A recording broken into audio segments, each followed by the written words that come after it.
Life is a continuous flow of experiences.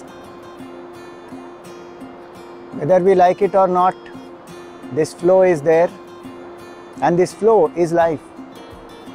Stagnation is death.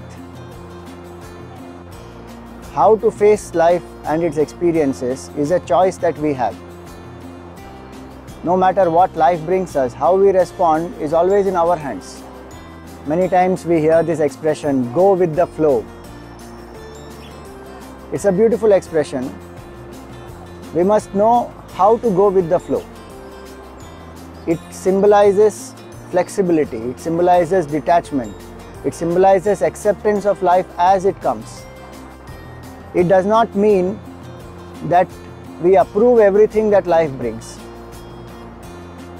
It does not mean that we become complacent and we stop putting efforts. It does not mean that if something is unjust, we will not fight it out. In the Mahabharata, we find that Arjun prepared himself for 12 years, acquired divine missiles, weapons for the war, and they were ready to adjust with just 5 villages. They did not want a kingdom, but when they were attacked, they had to defend. At that time, to say that I will accept whatever the Kauravas are doing is cowardice. As Kshatriyas, it was their duty to uphold dharma. So Arjun had to fight. But in the battlefield, just before the war began, he was emotionally overwhelmed by his attachments and he collapsed. That is called stagnation. When we get attached to something, we stop flowing.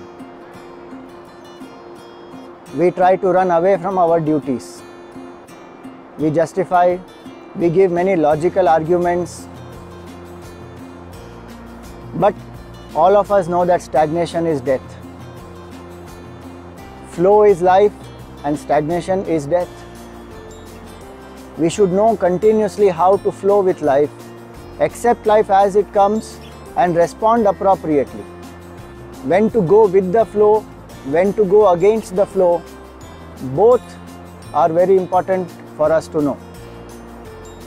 In either case, we are flowing, whether with or against. The second chapter of the Gita gives us this beautiful knowledge of how to be detached, how to remain focused on our duties, how to excel through our performance of our duties, and how to finally achieve the fulfillment of life, gaining which nothing more remains to be gained. Join us and learn the art of flowing with the flow, going with the flow, and being one with life, with the supreme truth, with absolute peace and bliss. Join us in the verse-by-verse study of the second chapter of the Gita. It is the essence of the Gita, and knowing the second chapter, we understand the gist of the entire Gita. Welcome to #Gita700.